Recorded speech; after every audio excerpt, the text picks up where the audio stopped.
Hola, yo soy la doctora Leticia Cayata y la idea es, en esta charla que se titula Evolución de la resistencia a beta-lactámicos en enterobacterias, revisar un poquito y ver cómo podemos relacionar lo que es la aparición y la evolución de resistencia a beta-lactámicos en función del uso y de alguna forma el abuso de los nuevos beta-lactámicos. Para empezar vamos a repasar algo de los principales aspectos, ¿no?, de estos bacilos granulativos que forman parte de la familia Enterobacteriaceae. Se trata de una familia bastante diversa, pero ¿qué tienen en común los integrantes de esta familia? Bueno, se tratan de bacilos granulativos, anaerobios facultativos, capaces de fermentar la glucosa y reducir los nitratos a nitritos. En su mayoría son oxidasas negativos y móviles, ¿sí? Y se trata de bacterias que son muy ubicuas, ampliamente diseminadas, tanto en lo que es el agua, el suelo, la vegetación, y también, y a destacar, formando parte del tracto gastrointestinal de una variedad de animales, donde también se incluye el hombre. Esta tabla, la idea es mostrar un poco la diversidad de géneros y de especies de interés médico dentro de esta gran familia de enterobacterias, ¿sí?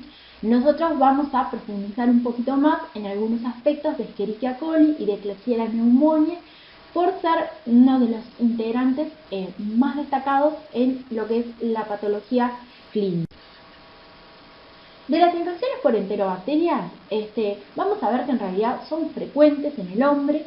Se trata de los bacilos gram negativos que con más frecuencia nosotros aislamos a partir de muestras clínicas en el laboratorio de microbiología. Se asocian tanto a infecciones adquiridas en la comunidad como a infecciones nosocomiales, las cuales van a poder presentarse en forma esporádica o en forma de brotes. ¿Qué tipo de infecciones pueden causar este tipo de microorganismos? Bastante variadas, ¿no? Infecciones del tracto urinario, infecciones del torrente sanguíneo, intestinales, peritoneales, también infecciones que afecten el tracto respiratorio y, en menor medida, otra variedad de infecciones que pueden ser desde infecciones del sistema nervioso central, diferentes tipos de abscesos, infecciones osteoarticulares. Y como dijimos, vamos a destacar algunos aspectos de dos de estas enterobacterias por su importancia como agentes de infecciones en el hombre, ¿sí?, como son Escherichia coli. Y lo primero que tenemos que decir con respecto a Escherichia coli es que no todas las cepas de Escherichia coli son iguales, ¿sí? Y vamos a diferenciar cepas comensales de aquellas cepas que son patógenas. ¿Cuál es la diferencia entre estos dos grandes tipos de cepas? Bueno, es la información que llevan codificada a nivel de su genoma, lo que les va a permitir a algunas de ellas ser capaces de causar enfermedad en el hombre.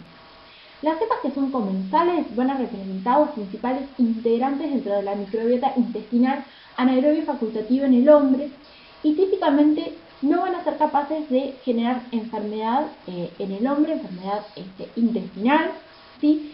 Eventualmente van a poder causar enfermedad extraintestinal en el ser humano, pero siempre que el hospedero les dé ciertas ventajas, comportándose así como patógenos oportunistas. ¿En qué contexto estas cepas comensales pueden producir enfermedad? Por ejemplo, en presencia de una ruptura de la barrera mucosa, puede ser en el caso de una perforación intestinal y asociarse así al desarrollo de una peritonitis, por ejemplo, o también en hospederos que presentan dispositivos invasivos, ¿no?, factores favorecedores. En contraste tenemos las cepas patógenas de Escherichia coli, que lo que portan es un set distintivo de genes de virulencia que son los que les permiten causar enfermedad en el hombre. Existen algunas cepas patógenas que son las denominadas diarreogénicas, con los diferentes patotipos de Escherichia coli enterotoxigénica, enteropatogénica, enterohemorrágica, ¿no? Y otros tipos más asociados a básicamente gastroenterocolitis en el hombre. También después tenemos las que son Escherichia coli patógenas extraintestinales, y dentro de ellos se destacan aquellas Escherichia coli patógenas urinarias, que son las cepas asociadas a infección urinaria, y otras cepas que se asocian también a enfermedad extraintestinal, como son las que causan meningitis y sepsis. Por otro lado, también tenemos a Klebsiella pneumoniae, que básicamente las infecciones que causa son o adquiridas en el hospital o también comunitarias, pero con una cierta preferencia por hospederos debilitados por alguna condición subyacente.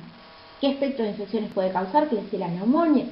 Bueno, las que ya básicamente escribimos para las enterobacterias, infecciones respiratorias, urinarias, de heridas asociadas a dispositivos invasivos, ¿sí? Bacteriemia, ocupando el segundo lugar como agente de bacteriemia por bacilos gram-negativos, solamente precedida por Escherichia coli, infecciones abdominales con menor frecuencia de meningitis. ¿Y por qué destacamos a Klebsiella pneumoniae? Bueno, porque es considerado un patógeno problemático. Como dijimos, la mayoría de las infecciones que ocurren por Klebsiella pneumoniae son nosocomiales y típicamente son causadas por cepas que son multiresistentes, ¿sí? Si bien dentro de diferentes géneros y especies pueden haber aislamientos que sean multiresistentes o panresistentes, parecería que el problema de resistencia en bacilos gram-negativos básicamente se concentra en 3 patógenos que serían Pseudomonas aeruginosa, Acinetobacter baumannii y justamente Klebsiella pneumoniae. Ahora sí, y metiéndonos más en el tema, vamos a ir viendo cómo ha sido la evolución a la resistencia en beta-lactámicos y cómo podemos vincular este hecho con el uso y el abuso de los nuevos beta-lactámicos, ¿sí?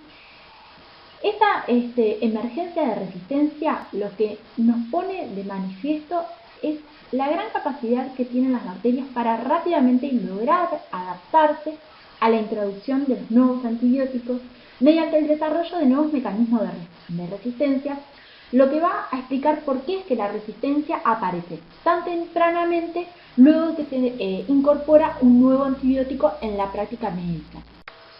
Bueno, repasando un poquito, vamos a recordar que los antibióticos beta-lactámicos son antibióticos bactericidas que ejercen su acción mediante la inhibición de la síntesis de la pared bacteriana, concretamente inhibiendo la síntesis del peptidoglicano. Cuando hablamos de bacilos gram-negativos, lo que tenemos que tener presente es que el principal mecanismo de resistencia a este grupo de antibióticos es a través de la producción de beta-lactamasas. ¿Y qué son las beta-lactamasas? Simplemente enzimas bacterianas capaces de hidrolizar e inactivar este tipo de antibióticos. Observamos que actualmente existe un gran número y variedad de este tipo de enzimas que van a poder clasificarse desde diferentes puntos de vista. Por ejemplo, dónde se encuentran los genes que las codifican, existiendo por tanto beta-lactamasas cromosómicas y beta-lactamasas plasmídicas. También para clasificarlas podemos tener en cuenta cuál es su perfil de hidrólisis, es decir, qué antibióticos beta-lactámicos son capaces de hidrolizar y cuáles no, y también cuál es su perfil de inhibición. Y este dato es muy útil desde el punto de vista del laboratorio clínico porque ayuda en su reconocimiento y clasificación. La clasificación molecular de Ambler para este tipo de beta-lactamasas establece 4 clases moleculares A, B, C y D, siendo las clases A, C y D serina-enzima, con serina en su sitio activo, mientras que las de clase B son metaloenzimas que tienen zinc en su sitio activo. A su vez, dentro de cada clase vemos que puede haber algún tipo de variedad en cuanto a su espectro de hidrólisis, ¿sí? Hablando de las enzimas de clase molecular A, vemos que hay algunas que son penicilinatas, que básicamente hidrolizan penicilinas y cefalosporinas de primera generación, mientras que hay otras enzimas que tienen un espectro más extendido, siendo capaces incluso de hidrolizar cefalosporinas de tercera y de cuarta generación, y también dentro de la clase A hay enzimas que hidrolizan inclusive los carbapenems, son enzimas carbapenematas de clase molecular A, como por ejemplo las enzimas de tipo KPC. Dentro de la clase molecular B, las metaloenzimas, básicamente tenemos enzimas con actividad carbapenemasa. Dentro de las clases C tenemos enzimas que son de tipo cefalosporinasa. Las más comunes son cefalosporinasas cromosómicas que se encuentran consiguiendo resistencia natural en algunas enterobacterias a cierto tipo de antibióticos beta-lactámicos, aunque también las hay plasmídicas, ¿sí? Básicamente, al ser cefalosporinasas van a conseguir resistencia a aminopenicilinas, cefalosporinas de primera generación, y según el nivel de producción pueden incluso dar lugar a resistencia a las cefalosporinas de tercera generación. Dentro de la clase molecular D encontramos que hay una gran variedad de enzimas, es un grupo bien heterogéneo, y dentro de este grupo algunas van a tener actividad penicilinasa, otras también van a ser capaces de hidrolizar cefalosporinas y otras incluso tienen actividad carbapenemasa. Bueno, y dentro de los beta-lactámicos, el primer antibiótico de esta clase fue la penicilina, que fue descubierta en 1928 por Fleming, que básicamente en realidad la penicilina es un antibiótico que tiene un espectro de acción bastante reducido, limitándose básicamente a bacterias gram positivas, espiroquetas, algunas bacterias anaerobias, ¿sí? Si bien obviamente desde que se descubrió hasta que se introdujo y se empezó a usar en la práctica clínica pasaron varios años, a partir de 1940 es cuando empezó a utilizarse este antibiótico, y lo que empezó a observarse tras su introducción fue el aumento progresivo en la resistencia a penicilina, que estaba explicado por la producción de enzimas penicilinasas. Y es así que comenzó el problema por la proliferación de infecciones fundamentalmente nosocomiales por Staphylococcus aureus, productor de penicilina. En respuesta a esto es que después surgen, se sintetizan y se ponen para el uso penicilinas resistentes, o sea, estables frente a la penicilinasa que produce Staphylococcus aureus, ¿no? Como es la methicilina, ¿sí? Y también se introducen nuevos antibióticos beta-lactámicos, como son penicilinas de espectro ampliado, aminopenicilinas, carboxipenicilinas como la picarcilina, cefalosporinas de primera generación. Ahí lo que ustedes observan, esa fecha corresponde en el momento en que la FDA aprobó el uso de estos nuevos antibióticos beta-lactámicos en los Estados Unidos, ¿sí? Entonces, con esta introducción de estos nuevos beta-lactámicos, ahora sí logramos conseguir actividad contra bacterias gram negativas, que sin lugar a dudas es una gran solución y brinda al médico herramientas para combatir infecciones por este tipo de microorganismos.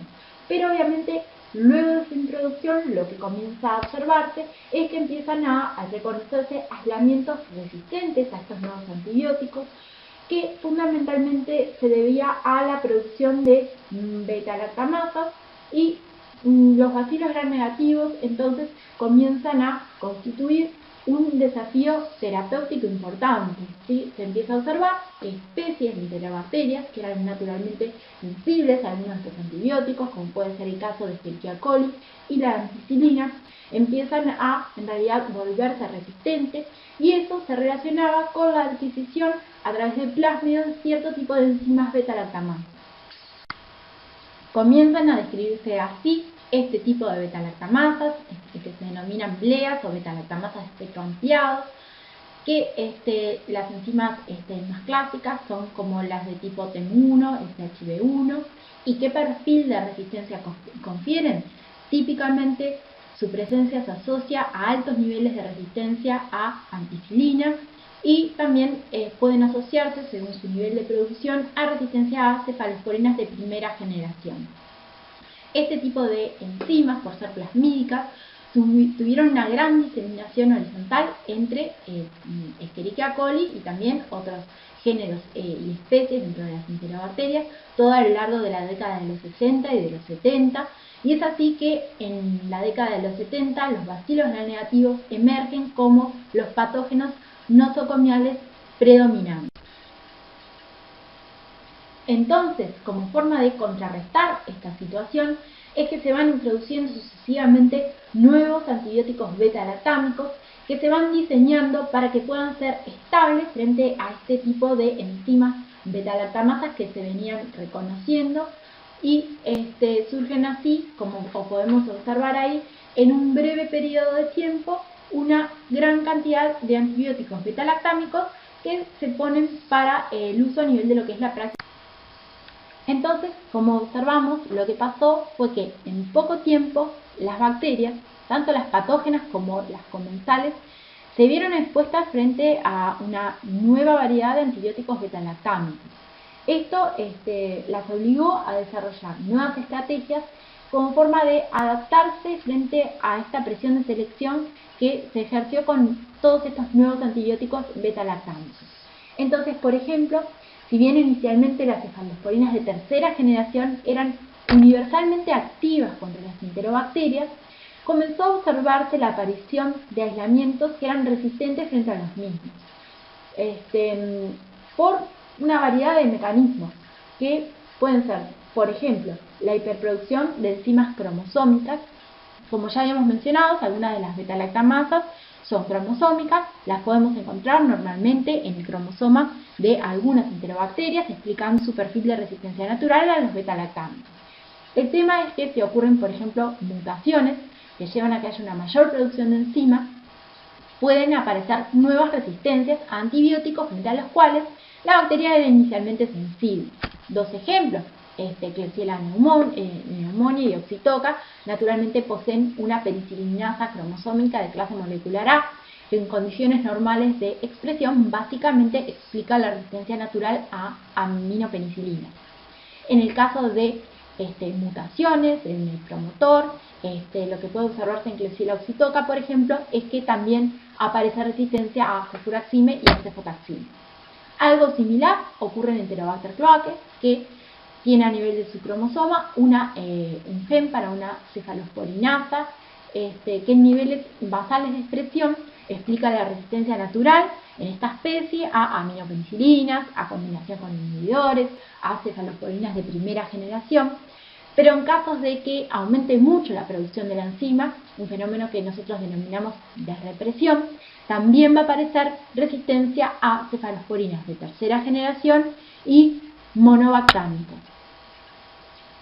Otro problema fue justamente que algunas de estas enzimas cromosómicas, de estas amceplasmídicas, al haber pasado los genes a plásmidos, empezaron a diseminarse entre enterobacterias que naturalmente no poseen este tipo de enzimas y que ahora al haberlas adquirido a través de plásmidos empezaron también a mostrarse resistentes frente a las cefalosporinas de tercera generación. Y el otro mecanismo que explicó la emergencia de resistencia a cefalosporinas de tercera generación en enterobacterias fue la aparición de las beta-lactamasas de espectro extendido. Las primeras beta-lactamasas de espectro extendido, o BLES, descritas en los años 80, derivaban de las beta-lactamasas de espectro ampliado que vimos hace un ratito, derivaban de enzimas como SHB1, TEM1, TEM2, ¿sí? Y el perfil clásico de resistencia que otorgan estas enzimas es la resistencia a las penicilinas, tanto a las amino, ureido como carboxipenicilinas, como a las cefalosporinas. Básicamente son capaces de generar resistencia desde las cefalosporinas de primera generación hasta las de cuarta generación inclusive, y también capaces de conferir resistencia a los monobactámicos como Astronom. La sensibilidad a los carbapenem en general se mantiene porque son muy malas hidrolizando ese tipo de antibióticos, aunque como vamos a ver, en combinación con otro mecanismo de resistencia, sí podrían llegar a tener cierto efecto hidrolítico sobre carbapenem. Desde las primeras descripciones de este tipo de beta-lactamasas hasta el momento actual han surgido diferentes enzimas y diferentes variantes. Encontramos una amplia diseminación de beta-lactamasas de espectro extendido derivadas de SHB y de TEM, todo a lo largo de la década de los 80 y de los 90, en todas las enterobacterias, pero se destaca sobre todo en Klebsiella y particularmente en las unidades de cuidados intensivos. ¿En qué contexto aparecieron y se diseminaron este tipo de beta-lactamasas? Bueno, existiendo un amplio uso de cefalosporinas de tercera generación, de ceftriaxona y de ceftazidime a nivel hospitalario, lo que, sin lugar a dudas, ejerció una gran presión de selección para que emergiera este mecanismo de resistencia. La mayoría de los aislamientos clínicos productores de este tipo de enzimas se observaban en pacientes hospitalizados, muchas veces se observaban en relación a la ocurrencia de brotes nosocomiales. La mayoría de las enterobacterias implicadas en realidad estaban representadas por Klebsiella pneumoniae y posteriormente fueron describiéndose nuevos tipos de enzimas que no derivaban de las beta-lactamasas de espectro ampliados clásicos, no derivaban de SHB ni de TEM, sino que eran nuevas enzimas, como las enzimas de tipo CTCM, cuyo origen estarían en genes cromosómicos en especies de Fluvera, que desde su descripción han tenido una gran diseminación, sobre todo a partir del año 2000, ¿no? Existiendo actualmente aproximadamente unas 168 variantes de enzimas de tipo ZXM. Para destacar algunas de ellas, este ZXM15 es actualmente una de las BLE más prevalente a nivel mundial, hay otras. Y bueno, y los plásmidos han tenido, los plásmidos que portan los genes de estas enzimas, han tenido una importante diseminación en Escherichia coli comunitaria y en aislamientos de Klebsiella hospitalarios. También vamos a destacar que existen otras beta-lactamasas de espectro extendido que en realidad no están relacionadas ni con SHB ni con TEM y tampoco con ZXM y son, por ejemplo, enzimas de tipo PER. Entonces, si analizamos las infecciones por Escherichia coli, Klebsiella pneumoniae, productora de beta-lactamasas de espectro extendido, observamos que han aumentado su frecuencia y su severidad. Y esto tiene su importancia porque tener una infección por un microorganismo productor de BLE tiene su impacto. Si por ejemplo nos concentramos en lo que son las infecciones del torrente sanguíneo por enterobacterias productoras de BLE, vemos que representan un predictor independiente de mortalidad. Se asocian a una estadía hospitalaria prolongada, a un retraso en una antibiótico-terapia apropiada, todo lo cual va de la mano con un aumento en los costos sanitarios. Y si entramos a analizar cuáles son los factores de riesgo para infección o colonización por enterobacterias productoras de BLE, se destaca como factor de riesgo el uso previo de antibióticos, ¿sí? Entonces, el uso previo de antibióticos se considera como un factor de riesgo independiente para el desarrollo de colonización o de infección por enterobacterias productoras de beta-lactamasa de espectro extendido. Y lo que es interesante señalar es que no solamente está asociado al uso previo de antibióticos beta-lactámicos, sino que también se ha encontrado que el uso previo, por ejemplo, de fluoroquinolonas constituye también un factor del riesgo para una infección por enterobacteria productora de BLE. Entonces, como vimos, esta gran diseminación de BLE entre enterobacterias explicó la emergencia de la resistencia a las oximinocefalosporinas. Y esto que generó la necesidad de un mayor uso de carbapenem, que por años habían sido universalmente activos contra enterobacterias. Pero por supuesto, ¿qué pasó? La emergencia de resistencia a los carbapenem. Esta resistencia a carbapenem puede explicarse por dos mecanismos diferentes. Uno sería que es el resultado de la combinación de mecanismos de resistencia diferentes, por ejemplo, la asociación de una beta-lactamasa de espectro extendido o de una AMC producida en gran cantidad con trastornos de permeabilidad en la bacteria. Entonces, la combinación de esos dos mecanismos explica la resistencia a carbapenem. Este tipo de aislamientos, que son resistentes a carbapenem por combinación de mecanismos, se dice que son en realidad aislamientos más bien inestables, con tendencia a remitir a sensibles, y es infrecuente que generen una gran diseminación entre pacientes porque, como dijimos, son bacterias que habitualmente tienen trastornos de permeabilidad, los que en cierta medida las protegería frente a la acción de los antibióticos, pero al dificultar su nutrición hace que sean cepas menos competitivas.